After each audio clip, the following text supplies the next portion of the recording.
Weirding Way Media.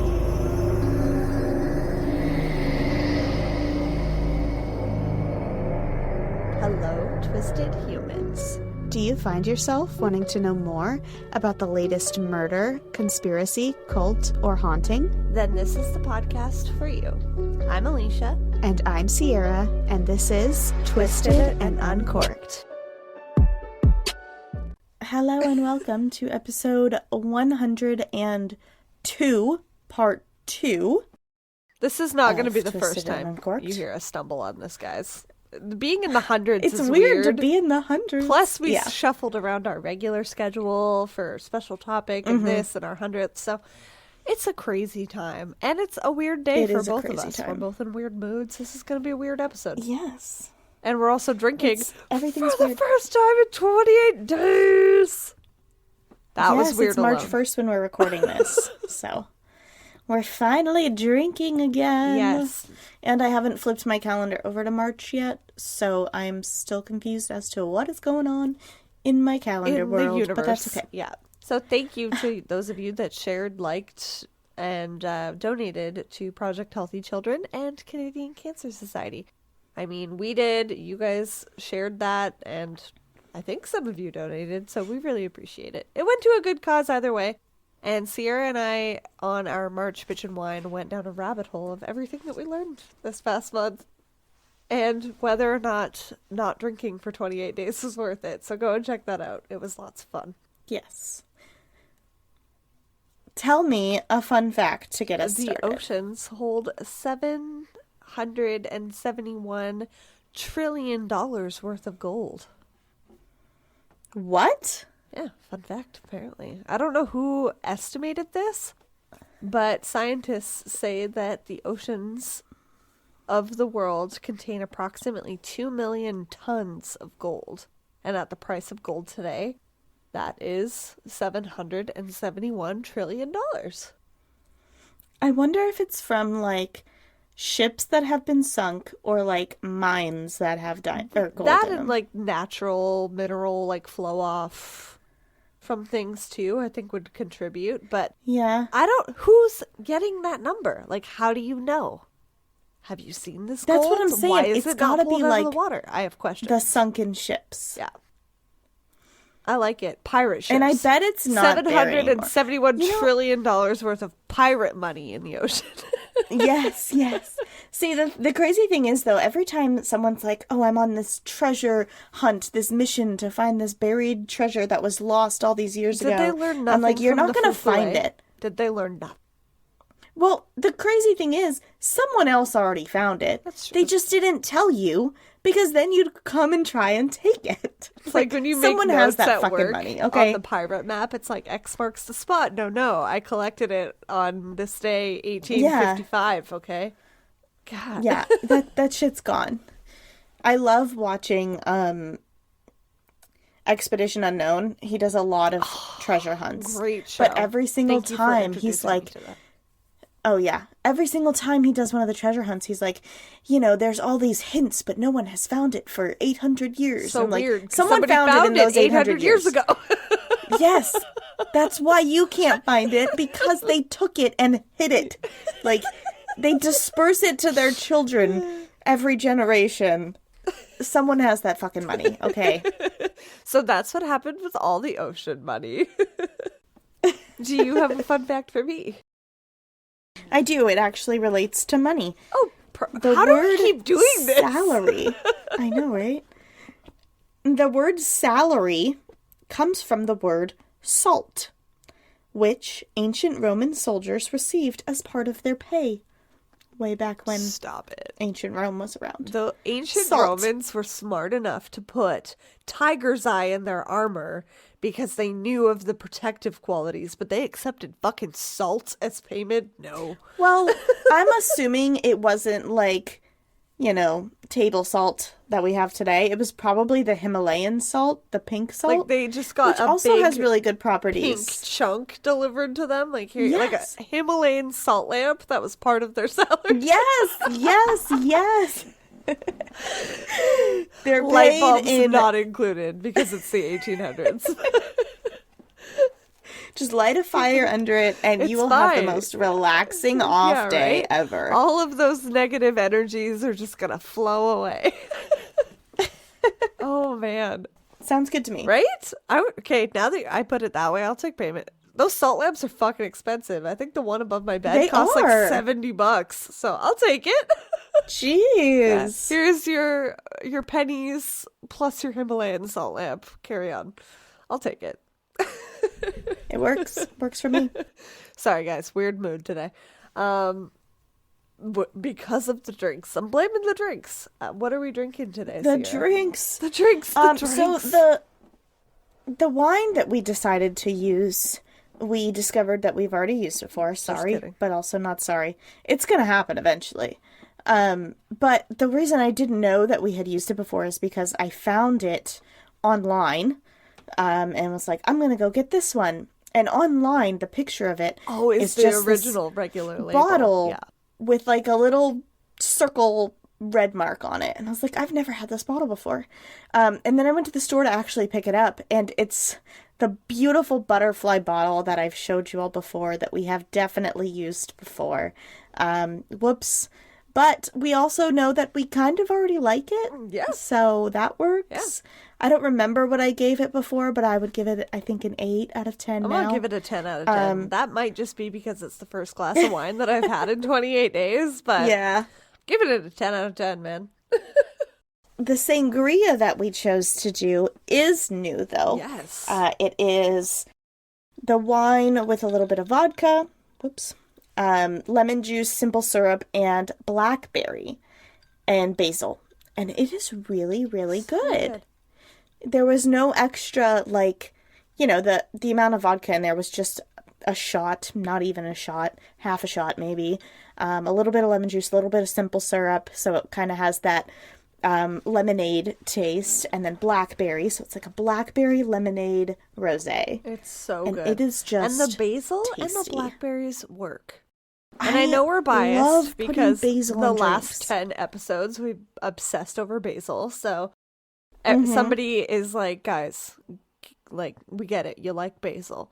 But Basil belongs in wine. it belongs damn it. in wine. Tell us we're wrong. Try really blackberries does. and basil and lemon together and tell us we're wrong. It's fucking delicious. I didn't have vodka. I used gin, but I don't think that it made that much of a difference in terms of the flavor. But really, really good. What would you rate it? Definitely really good. Man, I just love a basil-y drink. I think I'm gonna give it a 9 out of 10. I like that rating. It's only not a 10/9.5 because I feel like it could be even more flavorful if you put, I don't know, something more in it. But Ooh. it is good. Maybe It does ginger need a or little something. I'm with you. I put extra basil in it, as you can see. If our camera angles look all weird, I don't know how this is going to record. We're using a different recording way today, guys. So if it's weird, I'm sorry. Yeah, one that we plan on Moving to forward, eventually. but that we had to use on the fly Yeah. today because a certain streaming system is stupid. Stupid. You know when you were a kid and, like, if you didn't have another explanation for why you didn't like something, it was just stupid? Yeah. That's my new favorite way of putting things these days at work. We're like, this is stupid, this is stupid, this is stupid. It works. Sometimes My things parents are used just to not stupid. let me. My parents used to not let me and my sister and my brother say stupid, so we would say stoop. Like, oh my god, stoop. And they got it. And they're like, stop saying that. So we would just start saying id. Id. That's even better. We were trying so hard to get around it. Yeah. You just had to break it into two parts. Yeah. I get why, you know, like 90s kid parents didn't like us using the word stupid. Because my mom was always like, it implies that somebody is stupid or something is stupid, and that'll make somebody feel bad. And I'm like, will it? Because this is stupid. Like, I'm not saying they're stupid. I'm saying the situation, don't like it. If this was a regular episode, that would be the name. This is stupid. But It's not. We are covering part 2 of Randy Woodfield today. We are, but before we get there, we do have to take a quick break to hear from another podcast that is, dare I say, awesome? Yes. This is the Perplexed podcast. Okay, we are back. And here we go. Back into Randy Woodfield. Please rephrase that entire sentence. Back into the disturbing life story of There Randy it is. Woodfield. I'm like, ew, no. Never. In the early months of 1981, investigators were hard at work given all of the tragedy that Randy Woodfield had left behind on the I-5 highway. By the way, if you want to know all of the tragedy that he left behind on the I-5, then go back to the episode before this. What are you doing? Yeah. There's a whole story before They're this. confused already because we're slap happy but weird today. So they're like, I swear we're getting into it now. If this is your first episode, we're so 20 sorry. minutes later. We're going. Between November of 1980, when Darcy and Doug were found dead in Portland, and February 3rd, 1981, when Donna Lee and Janelle Eckert were brutally murdered in Reddington, California, both police departments felt their work was cut out for them. What is Reddington, California? Redding, sorry. No, it's okay. I just didn't Redding, want to be California. yelled at. In Redding, both police departments felt their work was cut out for them and were feeling the pressure. Reddington is from the Blacklist. Is it? Okay, it's a real place. Okay, that's all that matters. No, it's not a place, it's a person. Oh. Well, ignore me then. Somebody's going to be like, Sierra, you idiot. It's not Reddington, sorry. It's Redding. God. One of the main reasons that we have seen serial killers get away with their crimes for so long is operating within different states or jurisdictions, and their crimes being treated as isolated incidents. For example, Ted Bundy, Israel Keyes, John Edward Robinson, just to name a few. Investigators don't connect the dots until the problem is so large that they start to hear of the similar crimes in other areas. Today, police work isn't as manual as it once was, and databases make connecting crimes easier. However, in the 70s, 80s, and early 90s, when these men were wreaking havoc and instilling fear in their victims, it worked in their favor. Unfortunately. Yeah, so I guess robots are kind of cool. When they're not trying to replace us. Yeah. Time for Randy was running out, though.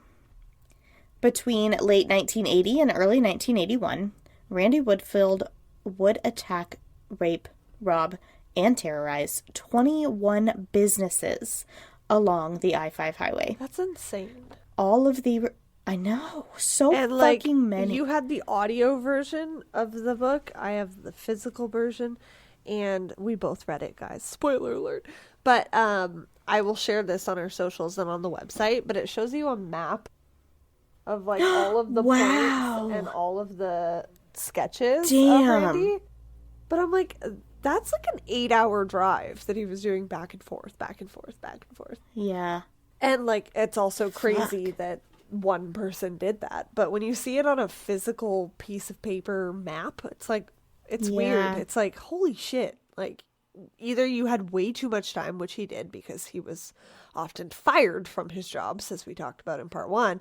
But, like, it's just insane to me. I don't know. That is we'll super share crazy. it, guys. And the sketches are just funny in general. Try drawing somebody with a Band-Aid on their nose. That easy. Seriously. I was going to ask you, did anybody in your high school ever go through the phase of Band-Aids, like, for fashion? Oh, like Nelly? Like, specifically Nelly, yeah. The Nelly Band-Aid. Yeah. Band-Aids were so cool in my high school. I don't get it, but that's like on the cheek under your eye for our younger listeners that may not know what we're talking about. Yes. Like, it's getting hot in here, so take off all your clothes, that Nelly. But Randy wore it over his nose to, kind of... Right. To cover up like, the distinction of his nose. Features, yeah. It's like fucking, what's his name? Flynn Rider. They can never get the nose right. Yep, Untangled. exactly. And it shows in those sketches, so you guys will have a laugh at that. But it's terrifying to think that 21 places in like 18 months. Yeah. Ugh. And all of the reports coming in described the similar-looking man, with few differences, such as a hat or a hood, tape over his nose, or a mask. But the precise way in which he chose businesses close to the highway to make an easy escape aided in investigators realizing that it was the same man. But it also made him more difficult to catch. He always threatened with a gun, assaulted his victims in a back room or space, and made them turn away from him and count to 100 before moving. Once he escalated to murder, the descriptions of the .32 caliber silver revolver being used at holdups and the bullet casings found at the murder scene being a match were intriguing to investigators. Also, the use of a specific electrical tape to bind his victims. Anne Rule put it perfectly in the book The I-5 Killer. Randy was stacking all of the dominoes in a line, and these little details would cause a cascading effect, and they would all fall. Idiot. Seriously. That's the one thing that, like, I'm happy and also dumbfounded by every time, is that serial killers are just fucking so stupid. Ted Bundy They're got so caught because he stupid. ran a stop sign. Yeah, stupid. Like, if you're hiding the fact that you don't have a passenger seat because you're kidnapping women, maybe follow the traffic rules. Like, we're we're happy they're stupid, but it's dumbfounding. Exactly. Perfect word. That you think that they plan all of this out, but they didn't think that through. Like, yeah, they don't think of the smallest fucking thing. Like the Idaho thing. Yeah. The Idaho murders. He literally, murders, yes, he literally had a degree in like, phone, like electrical, forensics, like technology forensics. And yet he left his phone on when he cased their house.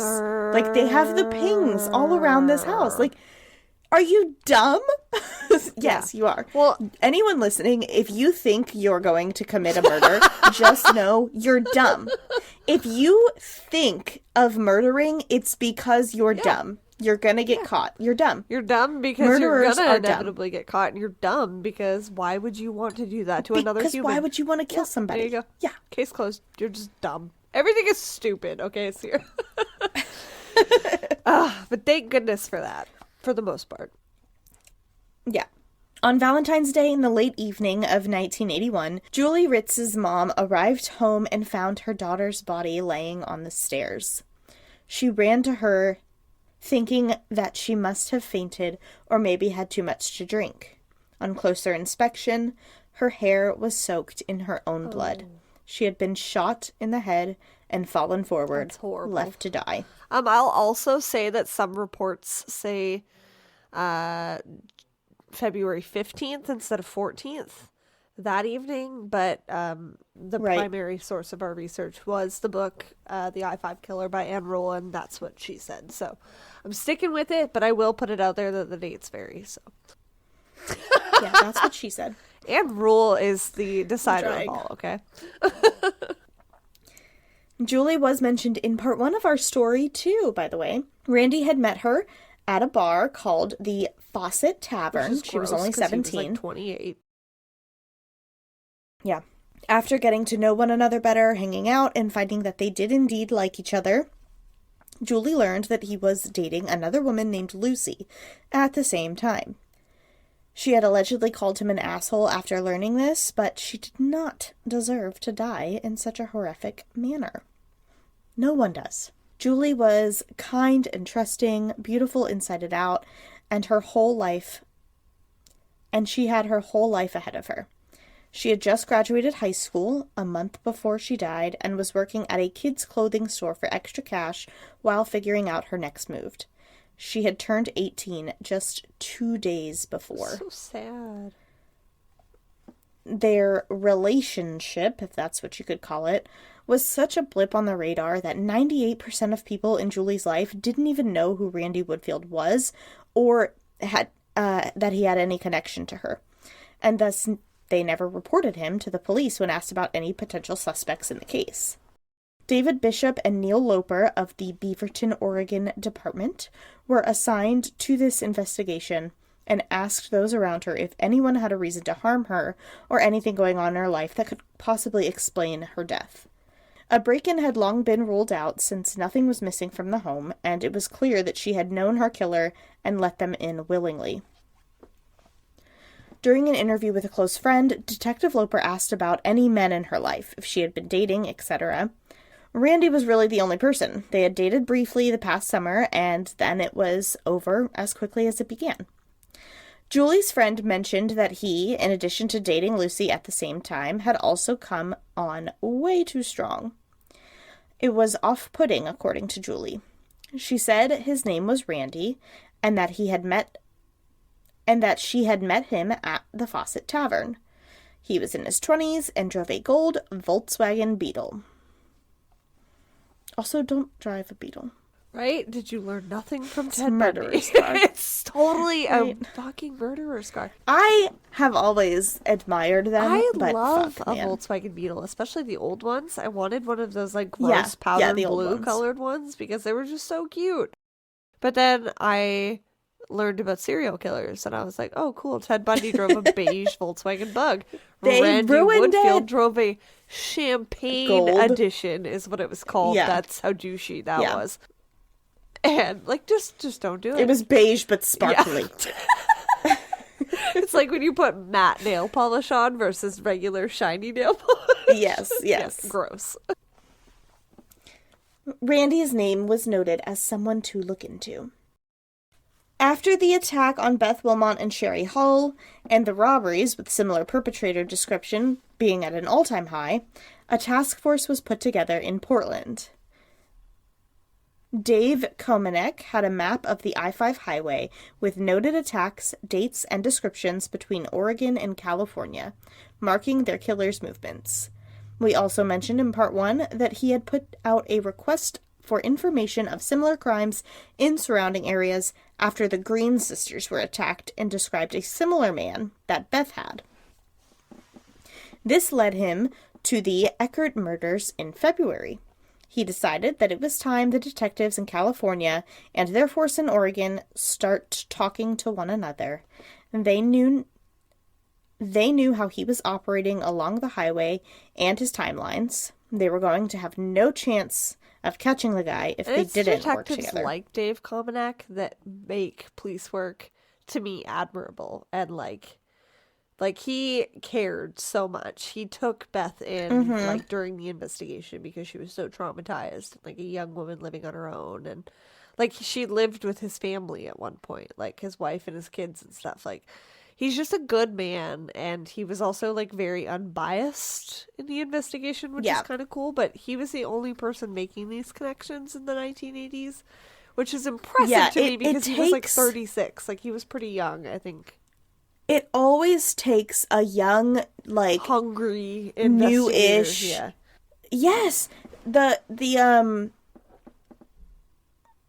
Robert Hansen. Yeah, it's exactly like Hansen. Robert Yes, Hansen. the Robert Hansen Their case. There was a young relationship made me detective. think of this as well. Yeah. Yes. After many hours of collaboration, they had a profile and all of the descriptors taken down at each attack. Okay, this is a really long quote. Here we go. The subject hits various businesses in the evening hours, normally between 5 p.m. and 11 p.m., with emphasis on the early evening hours. He does in where there is a lull in business. We believe he is armed with a .32 caliber silver revolver. In most instances, he tied or tapes his victims with hands crossed behind their backs and ankles. He usually picks businesses with young women on duty, and often with 2 young women. He has them disrobe, but only unzips his trousers. He forces victims to masturbate him or perform oral sodomy. With older females, he usually only fondles. He invariably takes his victims to the back of the building where they cannot be seen from the street. He sometimes removes the telephone receiver to prevent his victims from calling for help. Subject is a male, Caucasian, possibly recently divorced or separated from a girlfriend, released within the last year from some type of institution.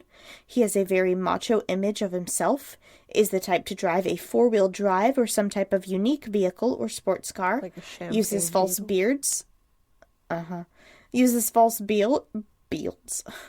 Now I'm trying to say beetle. Uses false beards as a possible macho symbol. The Band-Aid is simply to hide behind. This man is probably the type that would be considered a very nice person by the people next door. Primary motivation is sexually related. Subject is a longer and possibly has latent homosexual tendencies. Our man has herpes. Several of his victims have contracted the disease after being sexually abused. As far as we know, he has never attempted normal intercourse. His fetish is oral or anal sodomy. He's killed at least 3 times. He's attacked children, and he's attacked women. He's in some kind of sexual frenzy. Let's go get him. Shit. And that's the quote. Yeah. I would love to be able to be a profiler. I think one of the episodes, I think it was Robert Hansen one that I did on Basic Murder Babes. The title of it was, you did talk about how Profilers Are Magic. You did. Because Yes, I listened to it it's so for our fucking research, and amazing. yes, they are incredible. Seriously, how can they get it so spot on? Quoting I wish I the could profiles do that. is as close as Sierra and I are going to get. Okay, guys? 3 days after the murder of Julie Ritz, a man walked in to a 7-Eleven in Eugene at 3 a.m. Nothing good happens at that time. When no one appeared to help him, he became weary.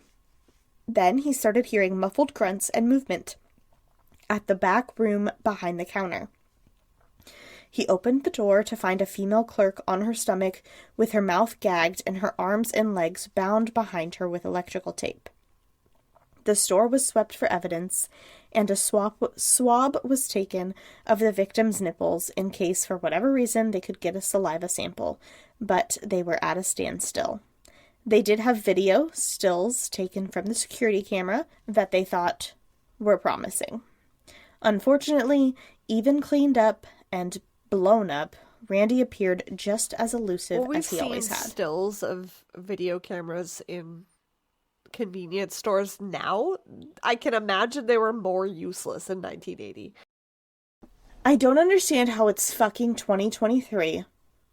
We can pay $60 on Amazon for a Ring doorbell camera that looks like FaceTime video, but the fucking cameras at gas stations still look like shit. Really? Like, go to Amazon, buy a Ring doorbell. That's all you need. Jesus. You're not wrong. How does this happen? Because I was thinking in my head while I was writing this, I'm like, they fucking still look horrible. So you just took the words right out of my mouth. They do. We've seen it on social media, guys, when we're scrolling. They're always looking for a man, and he doesn't look like he has any fucking dollars on Amazon.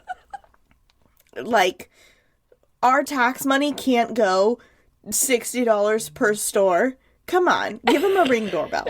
It's some like grainy image dad bod situation going on with a hood over his head, or his head is down. So bad. We know exactly what we're talking about. Oh God, yeah. But in 1980, I can imagine it was a lot worse.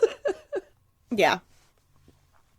The next day, a little after 9 p.m., at a taco time in Eugene, Connie Soldano and Terry Brady, both teen girls, were in the back kitchen area taking care of some cleanup. The place was empty at this point, and they were nervous. They had heard of the I-5 killer, and other than each other, they were now alone. They heard the front door open and saw a man with dark hair, a hat, and a khaki jacket with his hands in his pockets. He walked straight into the back food prep area. Connie didn't wait to see what would happen next after seeing the man and everything that she had heard. It was him. She turned to run out the back door and heard the man yelling to stop. When she glanced back, she saw the silver revolver pointed at her and expected to be shot, but she wasn't, and she just kept running. She ran to the Dairy Queen next door and called 911. She was so worried about Terry and pleaded to the operators to hurry. Randy ordered Terry to squat on the floor and not move. He made a break for it. It's crazy something like this can happen because you think, what would you do in this situation? Would you stay and help out your friend, or would you run away in fear? Anything could happen to your friend, but in this situation, and I think in most situations, it was the right move, because one of them getting away meant that he had to leave. He couldn't stay to hurt the other. I mean, he could have killed her if he wanted to. Luckily, he didn't. But it's like when you're on an airplane and they tell you put on your own mask first. Yeah. Fucking save yourself. You can't save them if you're dead. Yeah. Save yourself. After hearing all the reports about this and having the connection with Beth and Sherry, he tried to kill both of them. So I'm sure to some degree, yes, she's a teenage girl, but I'm sure to some degree that was a thought process that went through her head. One of them survived by sheer luck. I don't have that luck unless I create it for myself. While I was reading this part of the book, I thought of, especially with the Dairy Queen next door, we had a KFC next door when my friend and I worked at Dairy Queen when we were younger. That was our first job. And I thought about, what would I do in the same situation? I love you, Alexis, but I would probably do the same thing if it meant saving both of us. Yeah. As bad as that sounds. Yeah. So it's tough, especially because these are teenagers. They are teenagers that are just scared. And also, we've talked about this in another episode. Can't remember what episode it was, about kids working so late and alone. Yeah. What is that? Yeah, I think it was the needs to be there. The yogurt shop murders that we did with Crime Diner. Yeah, you are exactly right. Why are they letting two teenagers work alone together when this is happening? This is 100% an employer-wronged situation as well. Putting them in that situation. Yeah. When I worked there initially, we had a full-grown 30-year-old adult manager when we were there until probably an hour before close every night. Somebody at some point needs to be there. This is 6 o'clock? I can't remember when this happened. Yeah. But, why? Why are they alone? And especially 9 o'clock. 9 p.m. Especially when there is a known serial killer on the loose. That's exactly it. That's the point. There should be a state of emergency, a curfew for certain ages, a curfew for who's working people in together, general, not his particular MO for robbing a store, which is two girls. Yeah, it's like they were fucking bait, but they weren't even. They didn't even have the police there to help. Yeah. So when they were like, I'm nervous, I don't fucking blame you. I'd be nervous too. I just wouldn't go to work. I'd be like, no, I'm not fucking closing with Terry. Me and her are not going to be able to take him. It makes me so mad. I get it. Nobody wants to work until 10 o'clock at night if you have kids, if you've got shit going on. But if you're working, just makes me mad. Sorry. It's my vent for the evening. Luckily, Connie went. She called the police. The Taco Time was surrounded by police cars minutes later. Terry was fine, but Randy had already escaped. Within minutes, too. That's insane. But again, the use of the freeway, him just getting in his car and running away. Right. On February 25th in Corvallis, Randy waited outside a small restaurant just before 6 p.m. He watched as a customer came out and left with a to-go order. And then, as 18-year-old Jill Martin walked out the back door and to the side of the building where the restrooms were. Just as Randy had done before, when young women went to use the bathroom, he forced his way in before they could shut and lock the door. Jill put up a fight, but let go of the door as soon as the silver revolver appeared through the doorframe. He had Jill perform oral sex on him, laughed at her as she spit out his ejaculate, and cried, taped her hands and feet, and left her in the dark bathroom. Jill managed to get her feet free after 15 minutes of struggling, but couldn't free her hands. She went to the back door of the restaurant and kicked at it until another employee heard her and they were able to call for help. A semen sample was gathered from the bathroom and came back as the perpetrator having B-negative blood with no PGM enzyme characteristics. We tried looking up what this meant, and it was science that even us nerds didn't understand. However, we did learn that less PGM in the blood is rare, so could help narrow down their man. Sorry, guys, we're nerds. I tried. I tried. I'm like, what? This is before DNA could just be run to say, who is this? And I'm like, in early March, investigators held another joint meeting and decided to stake out various restaurants along the I-5. You should have done this a long time ago. Hundreds of man-hours were involved, but to no avail. After more interviews with the people in Julie Ritz's life, Randy's name had come up again, and investigators decided to look into him further. His name had come up along with his full record, and it was found that he was currently on probation. His probation officer was called and admitted that she had not seen or heard from Randy in quite some time. He had most recently moved to Eugene without permission. This puts him in the same city as a lot of the crimes. In his record, it was also noted he was a person of interest in the Sherry Ayers case, but was eliminated because of his B-type blood. Second strike against Randy. Also, what kind of fucking probation officer is like, oh, I haven't heard from him in a while. Bitch, do your job.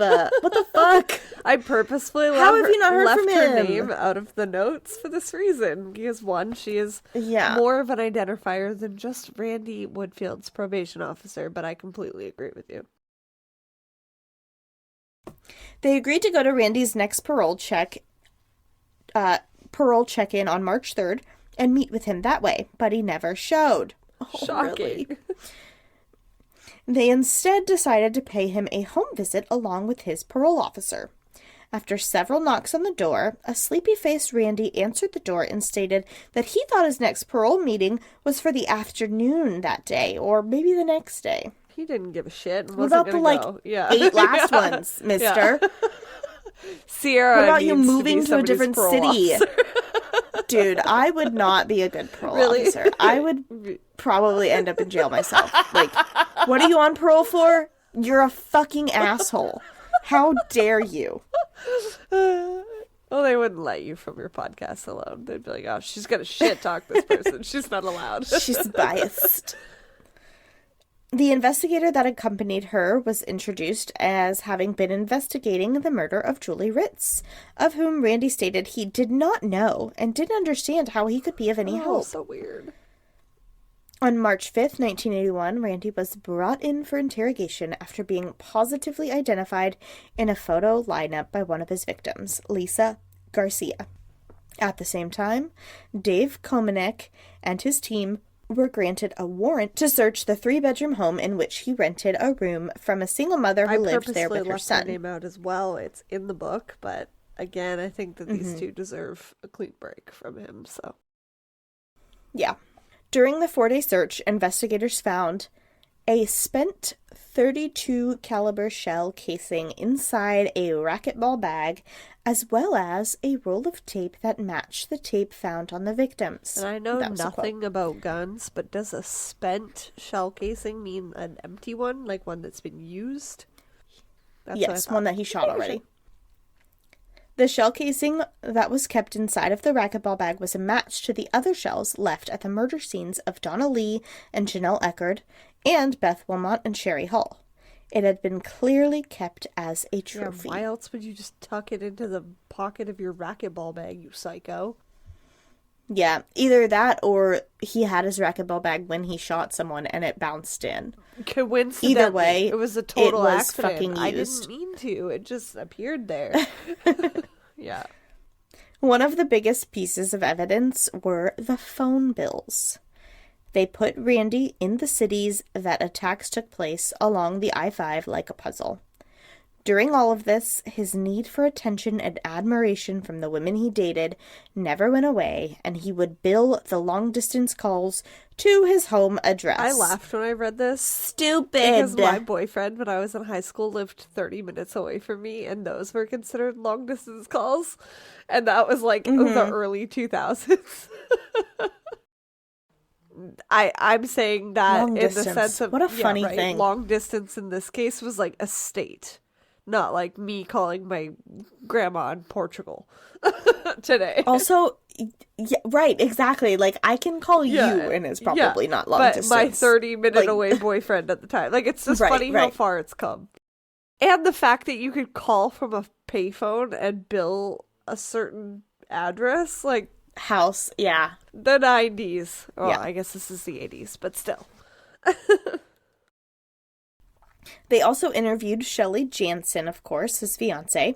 She obviously did not believe that the man she loved could be responsible for the crimes he was being accused of, and handed all of their letters and answered any question she could. She believed that her truth, the truth, would help clear Randy as a suspect. It did the opposite. It only corroborated when and where he was when corresponding with his soon-to-be wife. Yeah.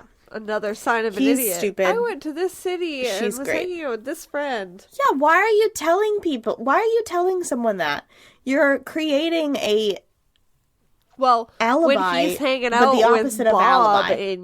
in Reading, she's not thinking that he's murdering a fucking family. Like, yeah. But literally, it's the opposite of the alibi. What is your alibi? Oh, you were in that city? Like, he's so dumb. That works. And he was just talking to Yeah. his fiance. He didn't think any of this Yeah. was gonna go. Which 'Cause she he's did stupid. the right thing, but still, like, it's Oh, for sure. it's just funny. Yeah. He's Idiot. stupid. Randy was taken into custody after being positively identified by several victims on March 7th, including the Green sisters and Beth Wilmot. At first, Beth was hesitant to identify Randy, but she said that she was 100% sure after she had heard his voice, but didn't want to identify him from the photos alone. She said the voice haunted her, and it was one she would never forget. Randy's father, Jack, came to visit him and couldn't believe why his quote-unquote golden boy son was sitting where he was sitting. When Randy explained to his dad that he was brought in originally for an investigation about a friend of his who had been murdered, Dave Komenek's ears perked right up. Randy said that he was out with this girl at a party the night of the murder, and they were looking for anyone who might be able to lead them in the right direction. Up to this point, Randy had barely admitted to knowing Julie, let alone that he was out with her the night she was murdered. Idiot. Again, fucking stupid.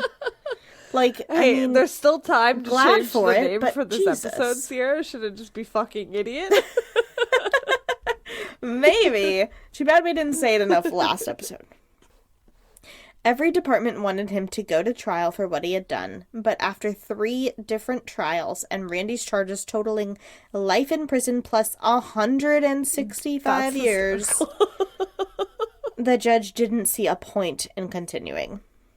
Plus, if there was ever a loophole or something that came out later that might allow Randy to walk free, they had more Smart. to try him with.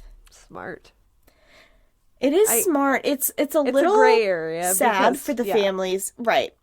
The families that don't have their quote-unquote justice. Like, in your heart, you know this guy did it. But at the same time, you're like, yeah, but the world doesn't know. And the world should know.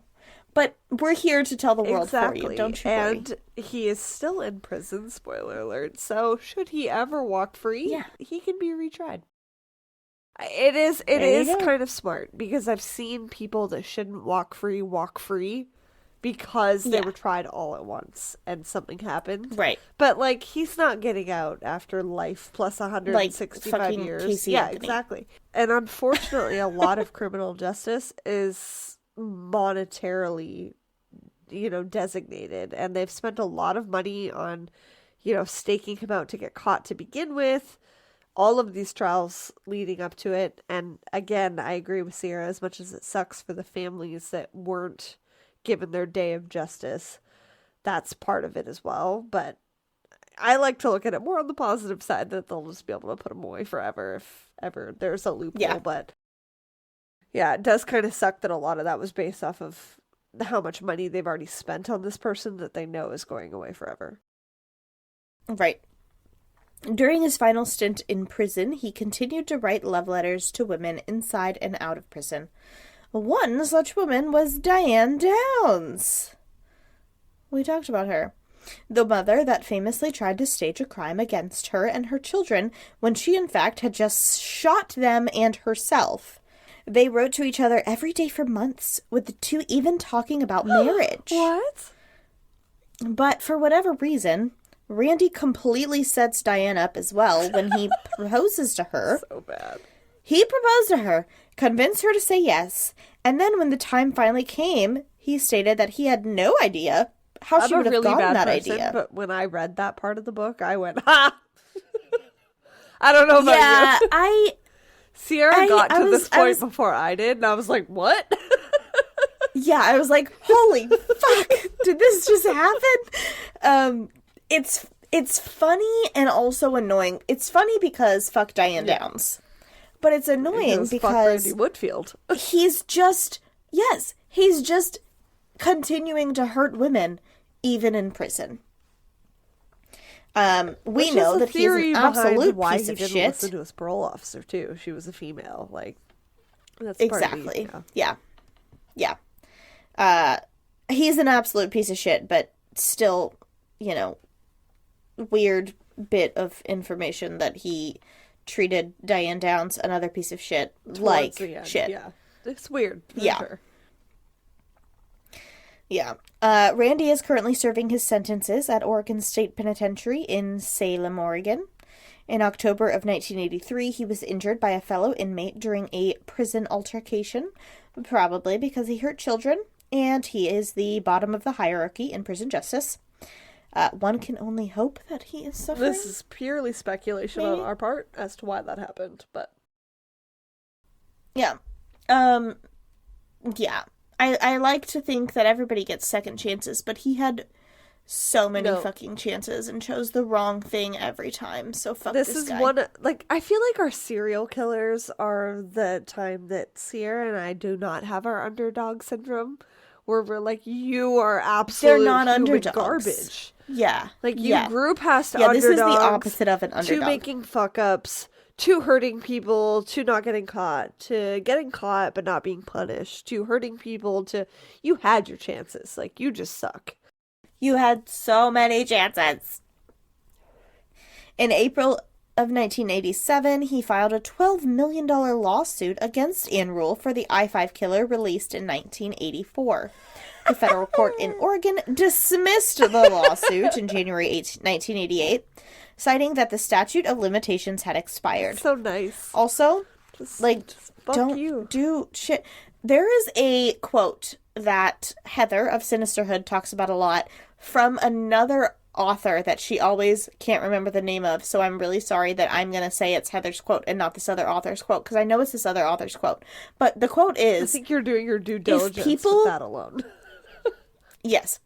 If people wanted you to write better about them, they would have acted better. So, fuck you, Randy Woodfield. I hope you hear this, and I hope you get pissy about it, and I hope you try to sue me. Us. Fortunately, we're a joint package here. Yeah.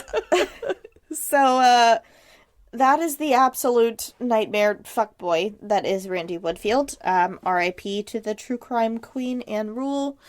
And, yeah. I hope you guys enjoyed our coverage of it. We would highly recommend that you read The I-5 Killer by Ann Rule. It's a really good book. Such a good book. Much like every other book information that she's ever written. He's an enigma just like the rest of them. But so sick and so woe is me, which is so unnecessary. Like, you could have had your dream. We talked about it in part 1. You could have been a Green Bay Packer. But you had to go around flashing your fucking dick to everyone. Ugh. For what? Jeez. For your own thrill. I just don't get it. Yeah. I don't get it either. But we love you guys and thank you for listening to this podcast. we are starting categories up again. You know what serial killers mean. And before we get to next week's episode, Sierra, do you have a fun fact for me? I do not have a fun fact. I have a happy thing. Oh, yes. Remember, we're doing happy things. I used to love the website Fuck My Life, and its opposite, Gives Me Hope. So I am giving you hope today. This is a quote from someone on Twitter named Cherry Barbarian. She says, "I have a confession. When my husband gets stuck on a part of a video game for a long period of time, I will look up the solution on my phone and then give him vague suggestions to push him in the right direction. I've been doing this for 6 years." How nice is that? Like, listen, sometimes our spouses need to get it on their own, but we'll just push them in the right direction. We love you guys. know? Thank you so much for listening to the show. Go leave a 5-star rating and review wherever you're listening now. You can check us out on social media, on YouTube, our website, and both of us wherever you find the things. Thank you for listening. We will see you next week for a brand new episode, and in the meantime, keep it twisted. Keep it and twisted. Uncorked is a proud member of Weirding Way Media. Hosted and produced by Sierra Zorn and Alicia Watson. If you like the show, don't forget to leave a 5-star rating and review wherever you are listening now. It really is the best way to spread the word. You can check out all things Twisted on our website, twistedanduncorked.com, and we will see you next Tuesday for a brand new episode.